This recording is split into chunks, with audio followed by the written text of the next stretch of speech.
It's a shame. I really do believe, look, I think black people are not irredeemable, but there just needs to be brutal honesty. It's like, look, these black people are really struggling and they're turning into these maniacs. It seems like they don't do anything right. These people don't need a reason. They have resentment in their heart. They hate white people because they're unsuccessful in life, but it's not because of them. They're unsuccessful in life because of white people, right? All right, guys, with everything going on in the media, in the world, and in our country right now, what happened to this Ukrainian woman is completely disgusting, and it calls for a bigger conversation.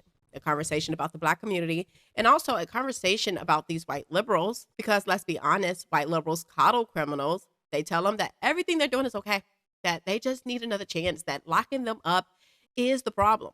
Meanwhile, you've got deranged, barbaric, animalistic behavior playing out in the streets, and innocent people are the ones paying the price. And then when someone does get hurt like this Ukrainian woman, nobody wants to have the real conversation.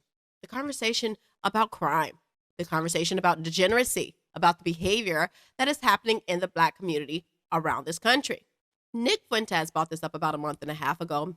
And of course, as always, they labeled him as racist. They dismissed him and they act like he was crazy.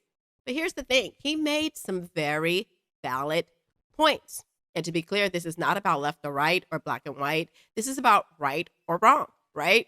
To be of God and to be a child of God is to go with right and wrong. To care about race is not of God in any type of way because God did not create race. So we're going to talk about that today.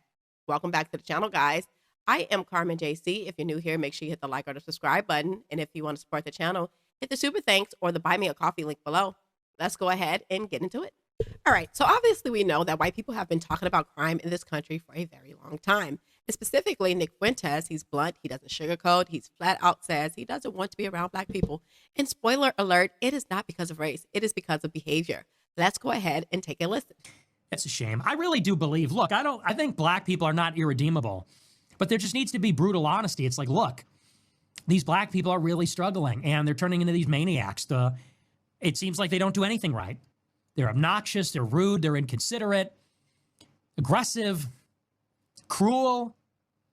And, you know, look, nobody hates black people for being black. If there are people like that, I think that's exceedingly rare. And I don't consider myself one of them. The reason that people have negative attitudes about black people is because most people's interactions with black people are negative. Now, it just goes to show people are not racist. It goes to show people don't like people that are rude. That people don't, it's unpleasant. People want to be treated with consideration and respect. And it is true that black people are, in this day and age, unfortunately, seem to have very low moral character. It's not even just the violence, although the violence is pretty striking.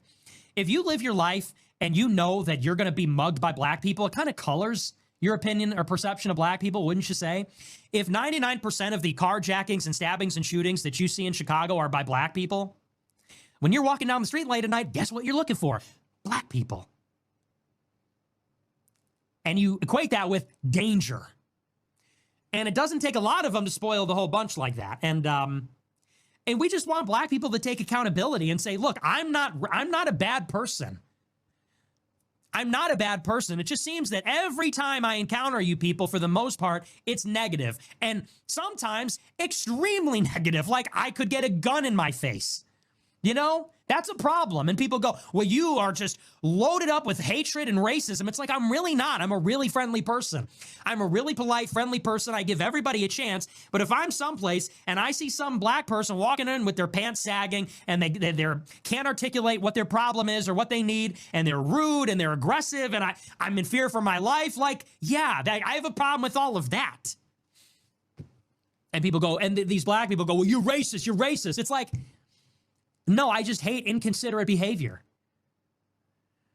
If black people were super well behaved, we would be racist in the other direction. We'd say, black people, oh yes, dude, yes. My day is about to turn around for the better. What can I help you with, sir?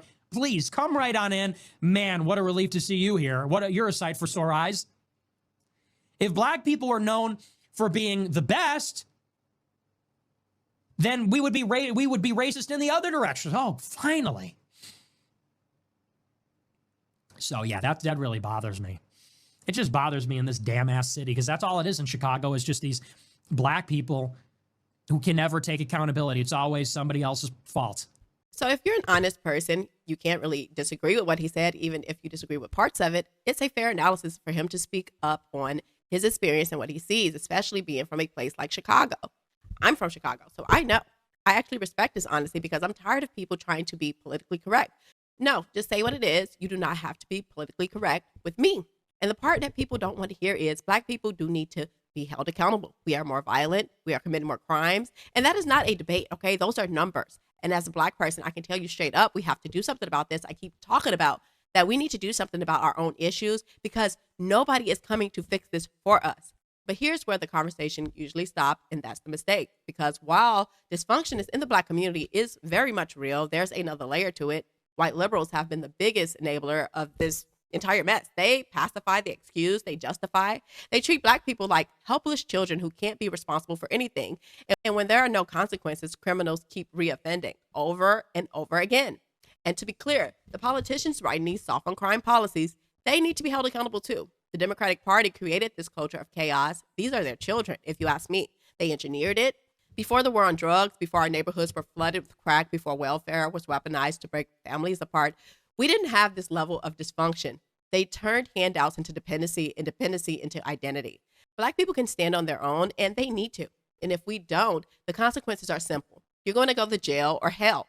But this just can't be reduced to it's just the Black community because the enablers are just as guilty. White liberals driven by guilt keep writing the policies that dump criminals right back on the street. And let's not play games. If you really look at the history, this is nothing new. This is no different from slave owners protecting their slaves back in the day. The Democrats are the slave masters, and the Black people who vote for them are their slaves. And that's just what it is. Democrats protect the dysfunction, and it keeps them in power, and it keeps criminals out of jail. Now, Lily Gaddis, the same girl who went viral for dropping the N-word, actually had another take on this whole situation. And honestly, I am not mad at her because white people are justifiably upset. They're tired of sitting back and doing nothing while being told over and over again, oh, you can't walk while Black, you can't drive while Black. Well, apparently you can't sit on the train while being white around Black people without getting attacked. And that is a problem. But instead of me saying it, I'll let Lily Gaddis give you guys an earful. Go ahead and take a listen. More senseless killings of our white brothers and sisters. And no one seems to be worried about doing anything about it. Was this national news? No. This happened a while back, and the reason we are rehashing it is because they finally released the footage from that train, the footage of her execution-style murder, for no reason. These people don't need a reason. They have resentment in their heart. They hate white people because they're unsuccessful in life, but it's not because of them. They're unsuccessful in life because of white people, right? Well, you know what? I don't actually care what your reasons are. If you are a violent person who will kill somebody just for sitting there, not doing anything with you, or you'll kill someone like Austin Metcalf who simply asks you to leave because you're not supposed to be there and you're in someone else's seat, I don't want these people on the streets. We have to get serious with what we're going to do about this. People need to get angry about this sort of situation, and they need to start realizing this is happening, and they need to get more racist. Racism would save a lot of lives. If this girl was a little more racist, she might not have sat in front of a Black guy with her back to a Black guy. Girls may not date Black guys, so we need to get tough with ourselves and realize that this is an actual problem and not care if they call you racist, because I would rather be called racist than dead. Okay? So obviously white people have a right to stand up for their own people. They should be able to group together and say white lives matters the same way we can scream Black lives matter. They shouldn't have to feel unsafe in a country they helped build. And it is disgusting to label these people as racist for saying enough is enough. Yeah, and apparently self-defense is racism now. Amazing. What I'm noticing is this. We're all being pushed into becoming more radical. 5 years ago, I didn't care about illegal immigration. But once I started seeing how many were pouring into the country and how drastically it changed things in my own life, yeah, I started caring. And I don't want them here. That's the same shift happening right now with white people. Okay? Many of them weren't even thinking about race. But once Obama became president and then Trayvon Martin happened, then BLM, the whole thing got shoved back in their face and suddenly race was everything again. Now here we are going backwards like we're right back in Jim Crow. People are talking about segregating themselves again. And if we don't get a handle on these situations, we're going to ruin this country. And let's be honest, this isn't even a real issue. These are distractions. They glorify race, they push race, and they keep us arguing about race so we don't pay attention to what they're doing, right? Because they don't want us to focus on AI and how dangerous it's becoming. They don't want us talking about mass surveillance or the chemicals and the garbage that they're putting in our food or the way our health is collapsing. So instead, they dangle race in front of us like it is a chew toy.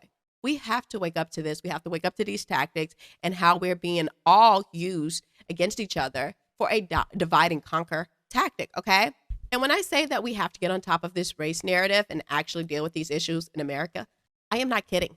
Because if we don't, it's not going to get pretty, okay? White people need to deal with their white liberals, okay? And Black people need to deal with the ignorance and the degenerates inside of our own community. That's the way we fix this. It's the only way it works. We cannot keep going at each other when we clearly see that there is a problem. Somebody was hurt. Somebody was killed for doing absolutely nothing. And everybody should be disgusted by this.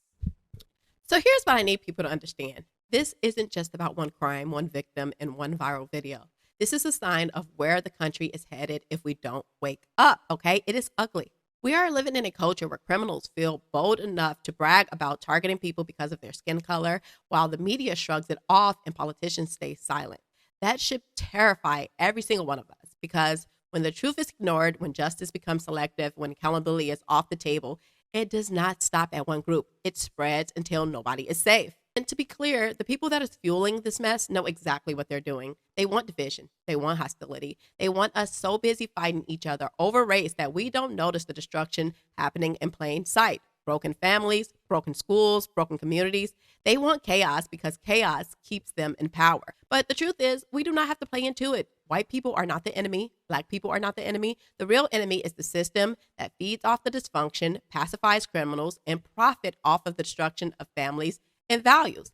That's why accountability matters more than ever. Black people, we cannot keep pretending dysfunction is culture. The excuses are done. The behavior has to change, and it starts at home, especially with how we raise our children. White people, you cannot keep letting white liberals dictate policies that protect criminals and punish the innocent, okay? You need to deal with your own, just like we need to deal with ours. If both sides actually did that, we can stand together not as pawns in a political game, but as Americans who still believe in right and wrong. If both sides actually did that, we can stand together, not as pawns in a political game, but as Americans who still believe in right and wrong. But if we don't, if we keep ignoring the obvious, if we keep excusing the inexcusable, then this country is finished. Not in theory, not in 50 years, finished in our lifetime, okay? So the choice is yours. Do you want to stand up and fight for what's right? Or do you want to sit back and watch the country collapse? Because I am telling you, there is no middle ground, okay? And quite frankly, I don't want to see this country ran by minorities. I don't want this country to be ran by criminals. I don't want this country to be ran by liberals. So us together, white people and Black people, Hispanics, Asian, we all have to do something about this. We actually have to speak up more. And we all have to come to the understanding that change needs to happen.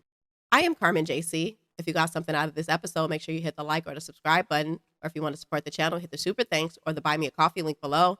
Thank you guys so much. I love you, and I will see you guys next time.